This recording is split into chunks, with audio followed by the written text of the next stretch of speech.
My name is Naomi Blake. I was 31 years old, working as an intake coordinator at a pediatric clinic in Minneapolis, when I found out I apparently owned a house I'd never seen, and was 3 months behind on a mortgage I never signed. The call came in on a Wednesday afternoon. I was finalizing patient records, half listening to my coworker joke about her toddler's latest meltdown, when my cell buzzed with a number I didn't recognize. Normally, I would have let it go to voicemail, but something about it just didn't feel like spam. I stepped into the hallway and answered. "Miss Blake? This is Nathan from North Lakes Credit Union. I'm calling regarding your past due mortgage on the Highland property. You're 3 months delinquent." "I'm sorry?" I said, blinking hard. "What mortgage?" He repeated the amount. $623,000. For a second, I couldn't speak. I lived in a rented one-bedroom near Hennepin Avenue. I had no savings for a down payment, no cosigner, no delusions about homeownership in this economy. This had to be a scam. But then he read the address. Highland Avenue. The name didn't click. Until it did. My sister Alyssa and her husband Gavin had moved into a gorgeous craftsman home on Highland just a few months ago. I'd visited once. We'd eaten moose cake on the patio. And suddenly, my body went cold. I ended the call as politely as I could and locked myself in the staff restroom. I pulled up my credit report with trembling fingers. The account was there. My name, my social security number, my address, updated to their house. In that moment, I didn't cry. I didn't scream. I didn't call my sister. I just stared at my reflection in the mirror, watching my own face shift slowly from confusion to realization. This wasn't a clerical error. It wasn't a joke. Someone had stolen my identity to buy a $600,000 home, and I already knew who. And what terrified me most was that the people who raised us would probably beg me not to do a damn thing about it. After the call, everything around me blurred. The clinic's cheerful walls, the sound of children's laughter from the waiting area, even the hum of printers and nurses chatting. It all faded into a background I could no longer inhabit. I finished the day on autopilot, smiling when necessary, nodding when prompted. But inside, something had cracked. That evening, back in my apartment, I sat on my worn-down green couch and stared at the ivy spilling over my windowsill. I'd raised those plants from clippings, revived them through Minnesota winters, talked to them on long nights after hard days. My little home wasn't glamorous, but it was mine. Uncomplicated, honest. Just like how I'd lived. I'd never had much interest in keeping up with anyone. Not even Alyssa. She was 3 years older, and from the time we were kids, she was the one with the spotlight. Homecoming queen. Real estate license by 22. Husband with a finance degree, luxury SUV, curated Instagram. And me? I processed new patient intakes and scheduled surgeries. I owned one pair of heels and used my PTO for dentist appointments. I didn't think of myself as boring. I thought of myself as peaceful. But peace doesn't make headlines at family dinners. Every other Sunday, we all gathered at my parents' home in St. Paul. Dad would uncork a bottle of Cabernet and declare it too young, while Mom set out her famous lasagna, insisting we take seconds before we'd even touched our first bites. Alyssa always arrived late and made an entrance. Big laugh, big stories, big earrings. She would compliment my shoes, then ask if I'd thought about moving somewhere more grown-up than a rental. I'd laugh it off. I always did. It was easier than explaining how I'd chosen stability over show. They didn't ask much about my life. No one ever said it. But I knew I didn't quite fit their idea of success. I had no ring, no promotion stories, no beachfront vacation photos. I just had bills that I paid on time and a life I wasn't ashamed of, and now, that life was hanging by a thread. That night, I barely slept. I lay awake wondering how long Alyssa had planned this. Had she flipped through my mail while I was in the shower? Taken pictures of my ID while I was setting the table for Christmas dinner? Had Gavin known? Of course he had. He was the one who bragged about knowing how to make paperwork disappear. I was supposed to go over for dinner that coming weekend. Alyssa had texted earlier that week, "Bringing dessert. Hope you're still plant sitting for us next month." The audacity of it now made my jaw clench. They were living in a house that had my name on the deed, and I hadn't even been allowed to pick the wallpaper. I showed up at North Lakes Credit Union the next day with my ID, my social security card, and a pit in my stomach so dense it made breathing feel like work. The branch manager, a man named Evan Carlson, met me in a conference room with gray walls and a potted plant that looked too perfect to be real. He slid a folder across the table with a professionalism I both appreciated and resented. Inside were loan documents, closing disclosures, income statements, all with my name, my address, and a signature that almost looked like mine. Almost. This was all processed online, Evan explained. Uploaded documents, digital signatures, income verification. The income stated here is generous. I leaned forward. How much? $198,000 a year. I let out a breathless laugh. I make 42. His tone shifted. Miss Blake, if you're saying you didn't apply for this loan, this appears to be fraud. Identity theft. You'll need to contact the police and start the dispute process immediately. I want copies of everything, I said, my voice calmer than I felt. As I left the bank, I clutched the folder like a detonator. I didn't go home. I drove to a strip mall coffee shop, ordered a black coffee I didn't drink, and began reading each page, like it might tell me how my sister had become a stranger. The next few days blurred into phone calls and quiet rage. I filed a fraud alert with the credit bureaus. My score, once a clean 726, had cratered to 542. There were not just mortgage delinquencies, but a home equity line, 3 maxed-out credit cards, and a personal loan, all under my name. All linked to an email address off by a few digits, naomiblake.mpls@gmail.com instead of naomi.blake@icloud.com. Easy to miss, easy to explain away. Unless you knew exactly what you were doing. I began searching for proof, the kind that couldn't be laughed off over wine at dinner. A co-worker's husband worked in digital forensics and pointed me to a handwriting analyst who compared the mortgage signatures to copies of my real signature from my nursing license and lease agreement. These are forged, he said. Clever, but forged. Someone was being careful, too careful. Could you testify to that? I could. Then came the part I wasn't proud of. I started snooping. I wasn't technically entitled to look into Alyssa's financial history, but I knew where to look for cracks.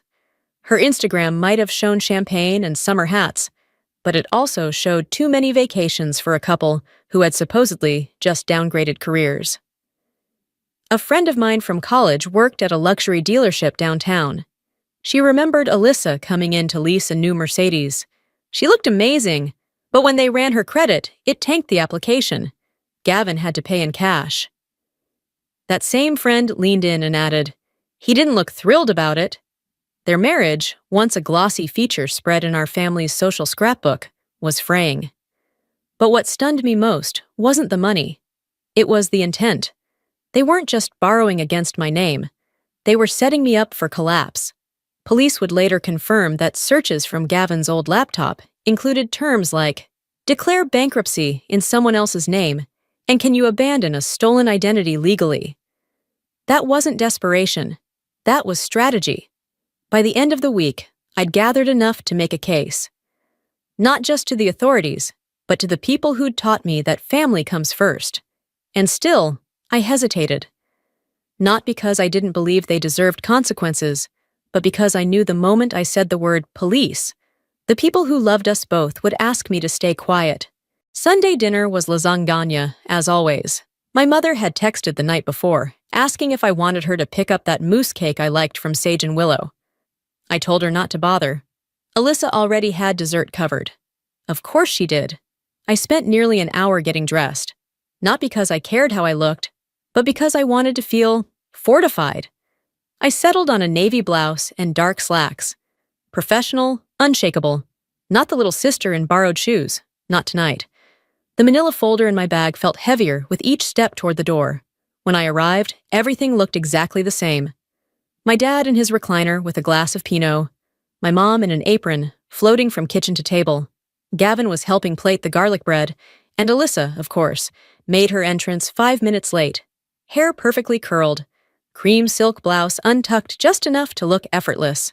She greeted me like nothing was wrong. "Naomi, finally! You look so put together. Promotion I haven't heard about?" I smiled. "No promotion, just dressing for the occasion." Dinner began like 1,000 others before it. My brother Sam and his wife were there, chatting about their renovation. Alyssa bragged about the sunroom in her new house, catching golden hour just right. My mother laughed. My father poured more wine. The mousse cake sat chilling in the fridge. Its presence hung over me like a dare. As the plates cleared, I reached into my bag and wrapped my hand around the folder.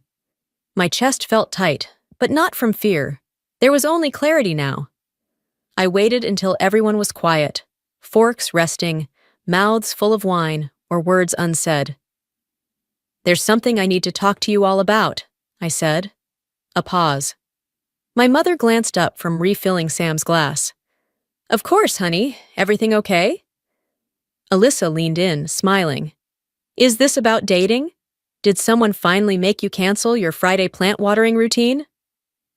The table chuckled softly. I set the folder on the table. The silence that followed was different, heavy, intentional. "This is a police report," I said.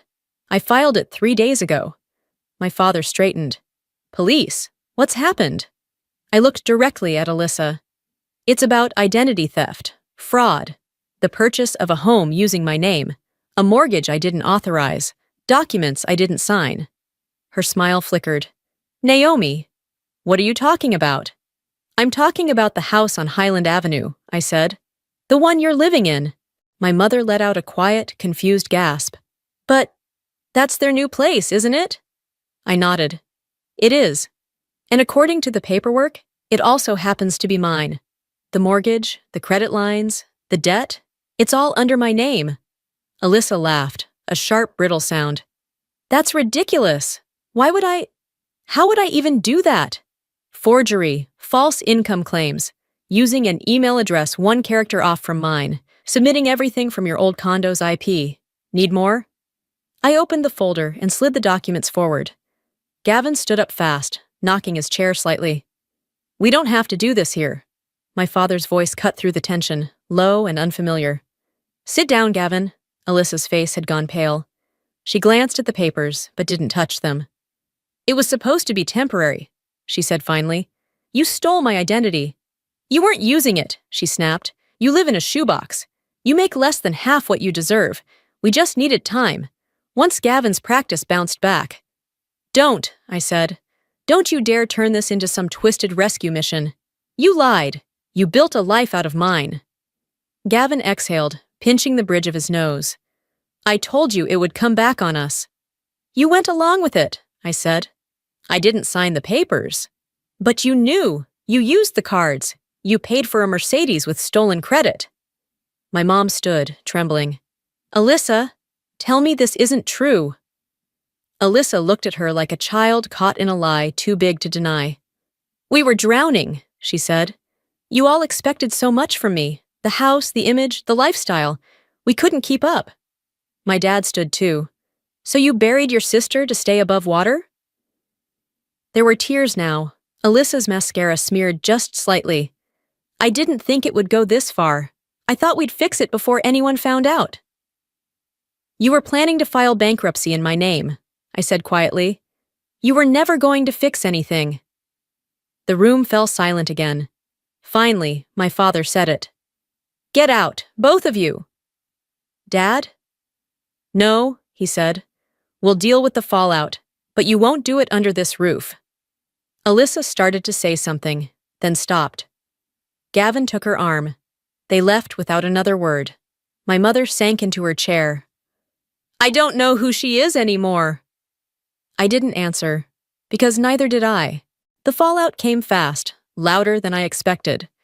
By Monday morning, the local news had picked up the story.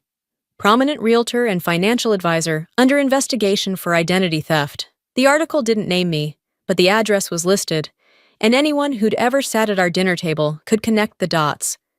Texts poured in. A cousin I hadn't spoken to in 3 years messaged, Is it true? A former coworker from my first job commented on a post with just, "Damn." I turned off notifications and left my phone in a drawer. My parents, on the other hand, didn't retreat so easily. Mom called that Wednesday, her voice thin with exhaustion. "Your dad won't go to his golf group," she said. "He says he can't face them." "I'm sorry to hear that," I said evenly. "She's still your sister, Naomi." I stayed quiet. She made a mistake, a terrible one. But there must be a way to handle this. Quietly. There it was. The word they all kept dancing around. Quietly. It wasn't the first time I'd been asked to be quiet for the sake of peace. Growing up, when Alyssa threw tantrums or bent the truth, I was told to take the high road. I did. Again and again. Until that road turned into a cliff. "She didn't make a mistake, Mom," I said. "She made a series of deliberate decisions. She had every chance to stop." My mother sighed. "She could go to prison." "I know." "And the kids?" I flinched. Harper and Reed, 5 and 7. Bright, funny, innocent. They didn't ask for any of this. "Think about them," she said softly. "Do you want them to grow up visiting their mother through glass?" It was the first time I wavered. I didn't want revenge. I wanted restoration.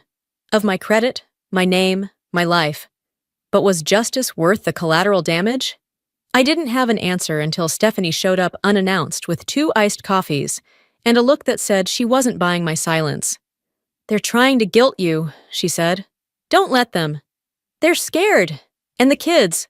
I get it, but let me ask you something." She leaned forward.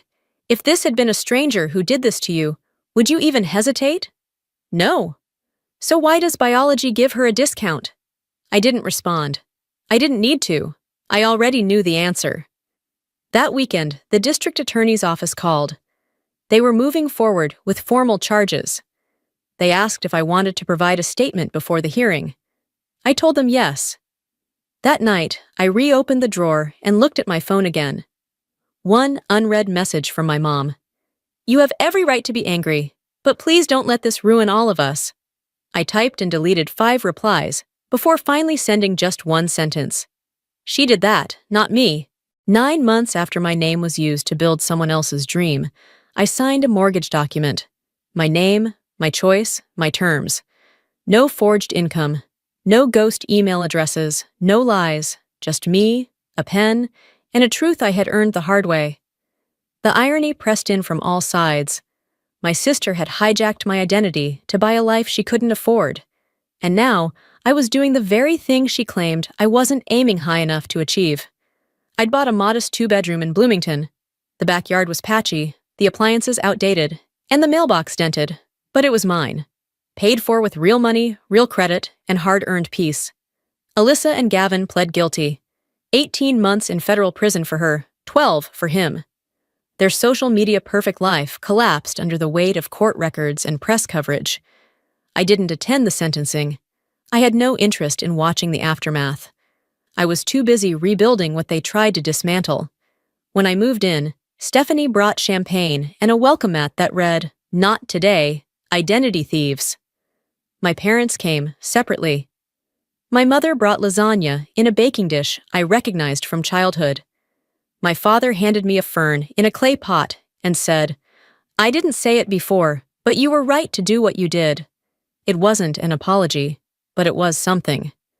A few weeks later, I received a letter addressed in pink marker, sealed with a unicorn sticker. It was from Harper. "Dear Aunt Naomi, I know Mommy did something really bad. I still love her, but I love you too. I drew a flower for your new house because Mommy says you grow good plants. Can I come visit one day?" I stared at that note for a long time. The betrayal had nearly broken me, but this wasn't a story about ruin. It was a story about planting new roots. I may never forgive my sister, but I don't need to live in that shadow anymore. This house, flawed as it is mine. It was built on truth, not theft. On boundaries, not guilt. And for the first time, I feel safe inside my own name.